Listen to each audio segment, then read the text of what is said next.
नमस्कार। दलीप ट्रॉफी ख़त्म हो चुका है। इंडिया ए जैसे कि सबने उम्मीद रखी थी जीती गई है, लेकिन फिर से हमें काफ़ी सारे पॉइंट्स मिले हैं बात करने के लिए और इसीलिए तो यूट्यूब चैनल खोल के बैठे हैं। पहली चीज़ ये है कि देवदत्त पाडिक्कल ओपन कर रहे थे और 50 जड़ा है उन्होंने, लेकिन बात यह है कि अगर आपको भारत के लिए फिर से खेलना है, ओपन करना है, और मुझे लगता है ओपनिंग में एक वैकेंसी भारत की बनने वाली है अगले साल। वर्ल्ड टेस्ट चैंपियनशिप फाइनल जून में होगा लॉर्ड्स में, कप्तान रोहित शर्मा। उसके बाद मुझे लगता है रोहित शर्मा शायद टेस्ट से संन्यास ले लें तो उनकी जगह खाली होगी, और उस ओपनिंग स्लॉट पे अगर अपनी जगह लिखनी है देवदत्त पाडिक्कल को तो सिर्फ 50 से नहीं होने वाला, शतकें लगानी पड़ेंगी और हर कंडीशन में रन बनाने पड़ेंगे। साथ ही साथ केएस भरत ने ओपन किया था, श्रीकर भरत, जी हाँ वही विकेट कीपर बल्लेबाज जो भारत के लिए काफ़ी टेस्ट मैचें खेले थे बीच में। अब तो खैर ऋषभ पंत की वापसी हो गई है और लाजवाब वापस से खेलने लग गए हैं वो। और साथ ही साथ ध्रुव जुरैल भी हैं अब जो इंतज़ार कर रहे हैं, जो बहुत बढ़िया बल्लेबाज भी हैं, विकेट कीपर भी अच्छे हैं। तो अगर केएस भरत को वापस से भारत के लिए खेलना है तो बहुत अच्छा परफॉर्म करना पड़ेगा, और सिर्फ ये 50 जो उन्होंने मारा है इससे तो कुछ भी नहीं होने वाला। बहुत रन बनाने पड़ेंगे और विकेट कीपिंग भी कंसिस्टेंटली अच्छी करनी पड़ेगी, क्योंकि वो स्पिनरों पे अच्छा करते हैं, तेज़ गेंदबाजों पे उन्हें और मेहनत करने की ज़रूरत है।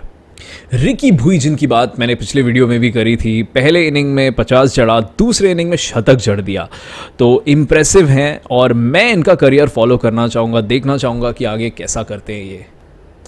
बात करते हैं श्रेयस अय्यर की। बहुत खेले हैं भारत के लिए, भारत में ओडीआई टीम में तो सबसे अच्छे बल्लेबाजों में से एक हैं, बहुत डिपेंडेबल हैं और बहुत ही बढ़िया हैं। लेकिन टेस्ट में मुझे लगता है शायद भारत के लिए और ना खेल पाएँ, खेले भी तो शायद बहुत लंबा ना खेल पाएँ, क्योंकि टेस्ट वाला टेम्परामेंट और टेक्निक मुझे नहीं लगता इनके पास है। पहली इनिंग में डक हो गए, दूसरी पारी में 50 जड़ा है लेकिन वही थोड़ा डावाडोल था, तेज़ जड़ा था, लेकिन कहीं ना कहीं इनको देख के आपको कॉन्फिडेंस नहीं मिलता कि लंबे फॉर्मेट में ये लंबे रेस के घोड़े हैं।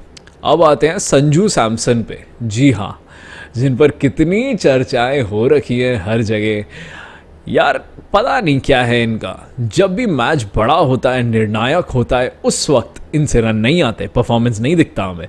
लेकिन जब भी कोई छोटा मैच हो या इतना बड़ा निर्णायक मैच ना हो, बहुत बढ़िया खेलते हैं। टेक्निक, टाइमिंग, स्कोर सब कुछ हमें दिखता है।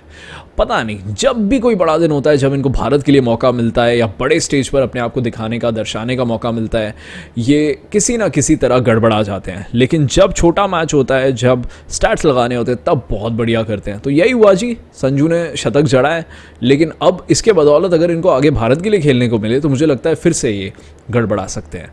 तो संजू का तो बहुत बड़ा सवालिया निशान है करियर पर अंतर्राष्ट्रीय। पता है मैं बहुत खुश क्या देख क्यों हुआ कि नवदीप सैनी वापस आ चुके हैं। एक पारी में 5 विकेट चटके, दूसरे पारी में 3 विकेटें चटकी हैं। मैं बहुत खुश हूँ ये देख के, क्योंकि नवदीप सैनी में मुझे बहुत पोटेंशियल हमेशा से दिखता रहा है। काफ़ी वक्त से भारत के लिए खेले नहीं है, लेकिन जब खेले थे ना, इनका एक्शन, इनका जो बॉल फेंकने का तरीका है, जो लाइन और लेंथ ये मेंटेन कर पाते हैं, जो कंसिस्टेंसी है, बहुत इम्प्रेसिव लगा है मुझे। और मुझे लगता है कि अगर ये अपना फॉर्म और फिटनेस जारी रख पाएँ जैसा वो है, ये ज़रूर भारत के लिए बॉर्डर गावस्कर ट्रॉफी में ऑस्ट्रेलिया में जाकर खेल सकते हैं। पिछली बार भी थे, ये अच्छा प्रदर्शन दिखा सकते हैं और उनकी कमी की भरपाई कर सकते हैं ईशांत शर्मा और शायद मोहम्मद शमी। शायद मोहम्मद शमी हमें फिर से भारत के लिए खेलते ना दिखें, शायद दिखें तो बहुत अच्छी बात है, लेकिन नहीं भी दिखें तो नवदीप सैनी उनकी जगह लेने के लिए बहुत काबिल गेंदबाज है। अभिमन्यु ईश्वरन, जी वही ओपनर जो भारत के साथ ट्रैवल करते रहे, लेकिन उनको भारत के लिए खेलने का मौका नहीं मिला। अभी भी दिल छोटा नहीं किया इन्होंने, रन बनाए जा रहे हैं। अभी एक शतक जड़ा था, फिर से शतक जड़ दिया। और कितना इनको आंका जाएगा और कितनी परीक्षा देनी पड़ेगी इनको भारत के लिए डेब्यू करने से पहले।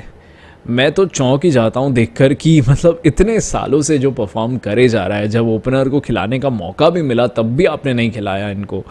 तो पता नहीं, अभिमन्यु ईश्वरन ही अभी हैं जो रोहित शर्मा और यशस्वी जायसवाल के बाद अगले ओपनर होने चाहिए। तो यदि रोहित शर्मा रिटायर करते हैं वर्ल्ड टेस्ट चैंपियनशिप के बाद, तो ये मतलब सोचने की भी ज़रूरत नहीं है, नो ब्रेनर है कि अभिमन्यु ईश्वरन ही भारत के सलामी बल्लेबाज होने चाहिए। सौरभ कुमार ने 5 विकेटें ली हैं, भारत के लिए खेले हैं, और अगर कंसिस्टेंसी दिखाते हैं तो इंटरेस्टिंग होगा देखना। अर्शदीप सिंह, भारत के T20 वर्ल्ड कप के हीरो, वनडे थोड़ा सा खेले हैं लेकिन अब यहाँ पे इन्होंने 6 विकेटें चटकाई हैं टेस्ट फॉर्मेट में।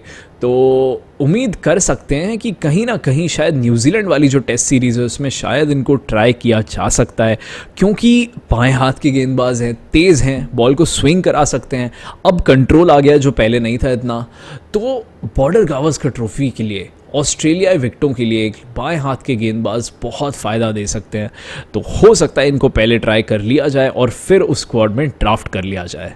शम्स मुलानी, यार पहले भी मैंने बात की है कि कर रहे हैं कुछ सीज़न से अच्छा, 44 रन की पारी खेली है लेकिन काफ़ी नहीं है।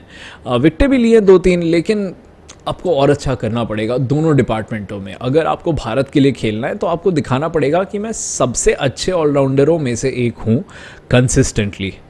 जिस बात से मैं निराश हूँ वो ये है कि ऋतुराज गायकवाड़, जिनको मैं वाइड बॉल में युवा बल्लेबाजों में सबसे बेहतरीन बल्लेबाजों में से एक नहीं, सबसे बेहतरीन एक बल्लेबाज मानता हूं भारत में, वो टेस्ट में भी अच्छे हुआ करते थे लेकिन अभी अपनी काबिलियत से बहुत नीचे खेल रहे हैं।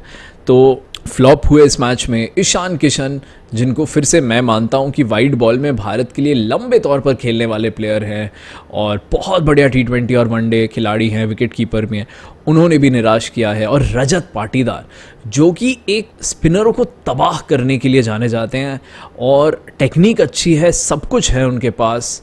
IPL में हमने देखा है कैसे उन्होंने स्पिनरों को ख़त्म करके रख दिया था। उनसे भी हमें इतनी खास प्रदर्शन नहीं दिखी है और वो भी भारत के लिए खेल चुके हैं, नहीं किया था अच्छा, लेकिन अगर उनको फिर से खेलना है तो ये प्रदर्शन तो नहीं है जी जो आपको देना पड़ेगा।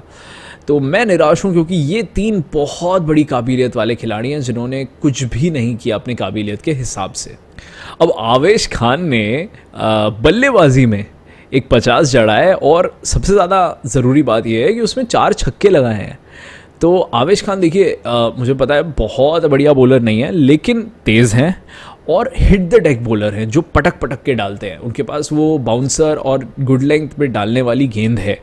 इसलिए मुझे लगता है बॉर्डर गावस्कर ट्रॉफी में ऑस्ट्रेलिया के पिचियों के लिए काफ़ी अच्छा लय इनको मिल सकता है और क्या पता इनको वहाँ ले जाया जाए।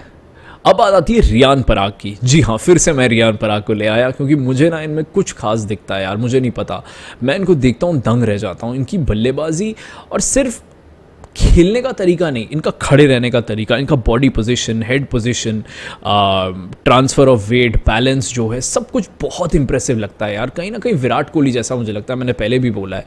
और हालांकि सिर्फ 73 रन बनाए इन्होंने, लेकिन कहीं ना बहुत कुछ खास दिखता है इनमें मुझे। और अगर ये बहुत लंबा नहीं खेलें वाइड बॉल फॉर्मेट में भारत के लिए तो मैं निराश होऊंगा, क्योंकि मुझे लगता है इनमें है वो काबिलियत लंबा एक ऑलराउंडर के तौर पर भारत के लिए खेलने का वाइड बॉल फॉर्मेट में। एक और नाम जिसने काफ़ी उत्तेजित किया है शाश्वत रावत का। हम जानते नहीं थे इनको, लेकिन 124 और 53 रनों की पारियां खेली इन्होंने, बहुत अच्छा किया है। और मैं इनका करियर ट्रैक करना चाहूँगा, देखना चाहूँगा कि यहाँ से कहाँ जाते हैं आगे, क्या ये कंसिस्टेंसी दिखा पाते हैं, क्या इस प्रकार की बल्लेबाजी आगे भी कर पाते हैं, क्योंकि यहाँ तो बहुत अच्छी बल्लेबाजी करी है। और आखिर में साई सुदर्शन, जी हाँ, गुजरात टाइटंस के IPL के वो खिलाड़ी जो कई बार थोड़ा धीमा खेलते थे लेकिन बहुत ही डिपेंडेबल थे, बहुत जिम्मेदारी से खेलते थे और आपको पता होता था कि ये खेल रहे हैं तो ये लंबा खेलेंगे। वो खिलाड़ी टेस्ट में तो अच्छा होना ही है और टेस्ट में बहुत अच्छा खेला है उन्होंने, 111 रनों की पारी खेली है। और इनका टेक्निक, टेम्परामेंट, सब कुछ बहुत इंप्रेसिव रहा है, अच्छा दिखा है और बहुत एक्साइटिंग टैलेंट है। तो उम्मीद करता हूँ यहाँ से इनका भी करियर और ग्राफ ऊपर ही जाए। यहीं पे आज इस कार्यक्रम को समाप्त करेंगे। बहुत बहुत शुक्रिया देखने के लिए। Bye bye.